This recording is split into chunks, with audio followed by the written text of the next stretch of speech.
म्हणजे स्वतःलाच तिने जाळून घेतलं. हा, आणि अचानक ना असा मांस जळाल्यावर कसा असा वास येतो. ओके, म्हणजे स्मेल येतो. हा, असा कुबट सारखा, हा, हा, जसं ह्युमन फ्लेश जेव्हा हा, हा. जळतं तसा. आणि अचानक ना असं किंचाळण्याचा आवाज आला आम्हाला, आणि आम्ही जस्ट बाहेरच ओके. खेळत असल्यामुळे आम्ही सगळे धावतच गेलो त्यांच्या घरी.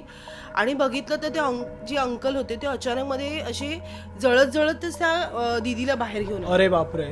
म्हणजे लिटरली तिने जेवण त्यांना वाढलं, ती आत गेली, तिने स्वतःला जाळून घेतलं आणि जिवंतपणी जळत होती ती आतमध्ये. म्हणजे स्वतःलाच तिने जाळून घेतलं. हा, आता चाळ सिस्टम असल्यामुळे आमचे वॉशरूम्स वगैरे सगळे बाहेर होते. हा, आणि जसं कॉमन. हा तसं. आणि ते 2:30-3ला कामावरून आले कुठून तरी, आणि त्यांनी ते वॉशरूमला जायला म्हणून निघाले, आणि तिचं घर असं शेवटून सेकंड लास्ट होतं. ओके. आणि ते असे गेले, त्यांना अर्जंट येतं, 2:30 वाजले होते, 2:30च्या टायमिंगला. आणि ते असं जात असताना त्यांना अचानक असा आवाज आला की, म्हणजे त्यांचं नाव मुन्ना म्हणून होतं, बोले की अरे मुन्ना अंकल किधर जा रहे ते रात को. ते असं बोलले की अरे अभी अभी आया हूँ काम से, अभी जा रहा हूँ, जाके खाना खाऊंगा.